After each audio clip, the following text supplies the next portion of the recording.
morning, friends. And thank you to Vaishali in particular and Max Freya Barua and this organization for this opportunity.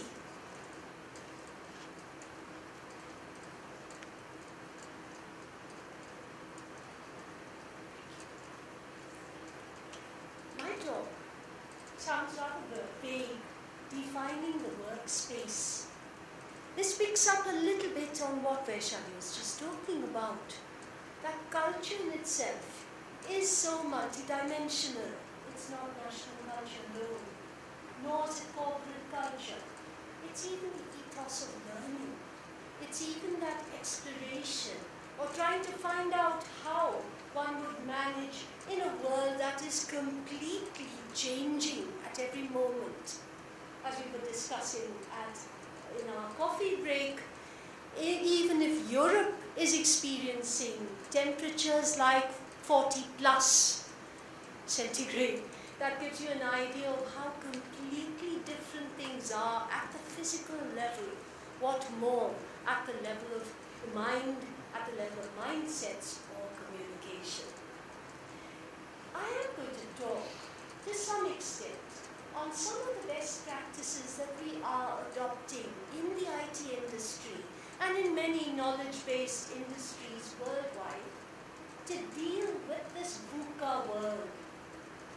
I'm also going to look at some practices that are happening internationally, which might help in traversing this very, very unknown sphere.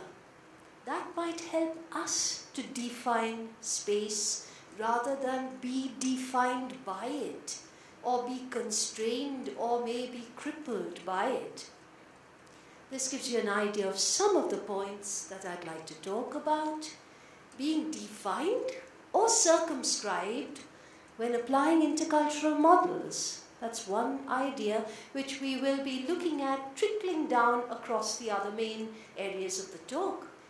The other is working in Industry 4.0. I'll be coming to what this means very soon, with a strong focus on the agile process, digital thinking and design thinking, which are to a large extent the methodologies that we use now, which have, I think, a strong interface with intercultural existence.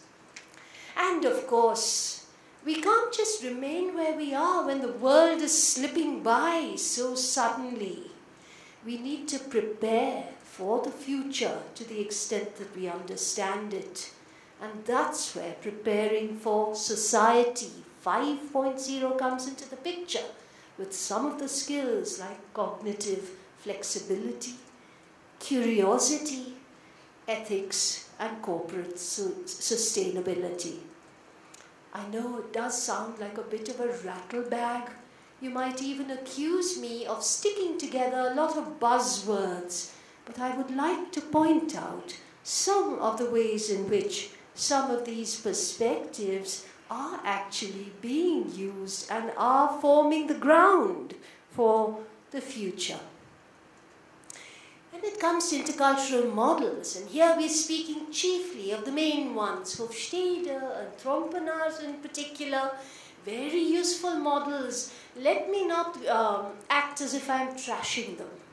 We use them, they do have a lot of benefit, but they are also a broad brush if one takes them as the end word or the end point when it comes to comparing cultures, especially cultures that are very different from each other. The danger, as Vaishali very rightly indicated, is this dualistic thinking, or what I've called binaries over here. Something that has obviously been discussed to a large extent theoretically in post-structuralist theory. I'm not entering theory over here, but just talking about how, when we are working in intercultural teams in the workplace, virtually, which is what happens on a daily basis for organizations like mine at TCS and many other knowledge industries worldwide, there is this there is a possibility where binary thinking can lead to stereotyping. And the minute you stereotype, you are limiting. You are preventing yourself from being able to see the reality of the other person and their capability. That is a huge danger. You're also ignorant about unique aspects in that other person's society or in their culture, or what they can bring to the table. One is always getting defined in a sense of lack or a loss. Oh, somebody is collectivist, that means they don't know what it is to be an individual, right? Or to be an individualist. So that's always that sense of the other, the us and the other, which is underlying things. This isn't, people do critique Hofstede's theories on this basis. I don't want to say that they're without value at all, but if deployed without sensitivity, this is the kind of imbalance that it can lead to. We'd also have the sense of being unmindful of diversities and contexts. India, if you think about it, it's very difficult to pinpoint a single India when it's such a multiplicity and with more variety within it than the entire Europe. Right? And we're not speaking of national culture alone, but all levels of sociological variance, language, and of course profession, caste, so many things. I cannot go into it at the moment. Also, being unmindful of social and technological change. The fact that social media, which is so ubiquitous today, is in fact one of the biggest bridges. When you look at millennials, you will find far more commonality between people because of living in the digital space. People are digital natives now, looking at the generation, which is why there will be so much more that binds, so much more that's common between people rather than the differences. In fact, believe me, people in the knowledge industry in a city like Pune or Mumbai, we may have more in common with our counterparts in other countries with whom we work virtually on a day-to-day basis than we may with our own compatriots, let's say in a Gadchiroli tribal village. Now this is, I'm not saying it's a good thing or a bad thing, but it's a reality. And this gives you a sense that the intercultural space, in fact, becomes a greater reality than one's own lived everyday world. That can bring huge problems of a different kind. I'm not entering it at the moment, but let us never forget this fact, that the technology of today and social media brings us together willy-nilly. Working in Industry 4.0. Here, 4.0 is the, an item which is describing automation, data exchange. You can see the different areas by which, through the internet and interconnectivity, the kind of changes that it's brought in industry. And this has brought to the table the use of agile methodology, something that we have been working with for over a year in my organization. Every possible project is expected to be fully agile by 2020. So it's a very strong directive. And I will say that some of us went into it kicking and screaming. But believe me, within a few weeks of working with this methodology, you start realizing its huge advantages. The fact that you're working in small teams, which are composite, where you will have members from the customer side, other stakeholders or collaborators, all working together with a single goal, a single aim. And the work is broken up into sprints or short duration, achievable units. And then you create, you work, you put things together. Yes, things can fail. But the idea is fail fast and recover. Learn from your mistakes and go on. And it's much better to get things in place in small units, because if something's going wrong, you can correct it. Plus, since you're interacting on a daily basis with your customer and stakeholder groups, you're able to demonstrate what is being built. So it's literally building through collaboration. And this is something extremely useful, and if I may say so, in terms of intercultural communication. Though of course there are differences nationally and personally, yet when you interact on a daily basis in a scrum team, in a scrum call, which is time boxed, meaning within a specific time, willy-nilly over the weeks, you build understanding. It can even be with a bit of humor, right? That somebody's very long-winded, or somebody, doesn't come to the point, or somebody just is too brief, doesn't go into details. But this can be joked about when you are working so closely. And talking about close working virtually. This is happening over telephone, over videocon, and various other immersive technologies. It's also supplemented by email, communication over and above that. But this transparency and openness, the iterative quality, the fact that it's genuine collaboration, this is what is making for huge differences and huge advantages, if I may say so. Okay, there's a lot of literature being, studies going on about it, and the fact that digital disruption is best met by being more agile, risk-tolerant, and experimental. Bearing that in mind, I'd like to just talk about this research. Incidentally, there's a whole list of references. If anyone's interested, I can send them to you later.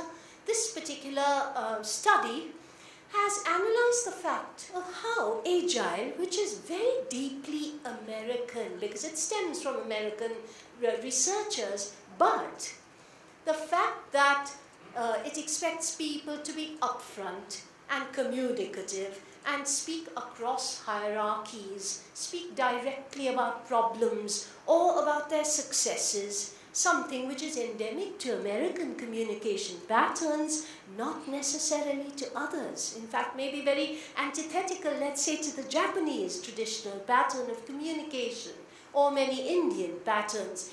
Yet, when you are working together, what you find is you rub together and some kind of homeostasis builds, which is a collaboration. This study looks at the fact that even though agile in its theoretical basis is very American-centered, yet the best uses of it in globalized contexts is one where you find changes coming about and all the parties concerned actually adapting. Darwinian logic, right? Adapt and survive. And that adaptation happens almost seamlessly as time goes on. I'm not saying it's without problems, but the sheer duration of the sprint and the openness and the common goal of getting that work on board makes sure that people will adjust. Do read this paper if time permits. It's got some excellent examples of Korean palli, which is a concept of getting things done as quickly as possible, which is a Korean cultural tendency. Or the Indian jugaad. We all know what that is. I'm not going to elaborate. But how these get incorporated and mitigated in the context of some agile usages, so you have some real data on that. It's a very interesting view of intercultural interfaces in the use of agile, which is so much a reality for us because we are using this for all our collaborators on a day-to-day basis, as I said. Plus, it's the opportunity to use, as they call it, cultural scripts or the specific gifts or tendencies of a different culture and to adopt them in one's own work as and where one finds that they are useful. Jugaad, which is at the heart of what we could call lean management or frugal management, is one way of looking at it. I wish I had more time to talk about this, but let me go on. As much as we talk about being, working in 4.0, we are also preparing for Society 5.0.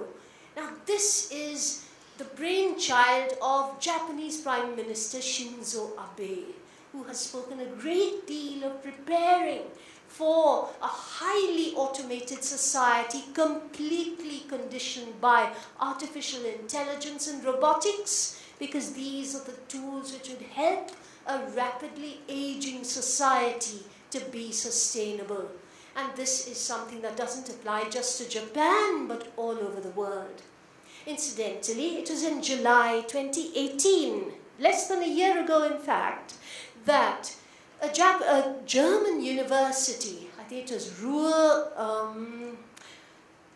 Ruhr-Universität Bochum, which had organized a conference inviting Japanese experts working within the Society 5.0 concept to collaborate and talk about these huge changes. Now you can see from here the points about education 5.0, the idea that universities preparing the new workforce for the age to come, and age to come could be as quickly as 2030, 10 years down the line.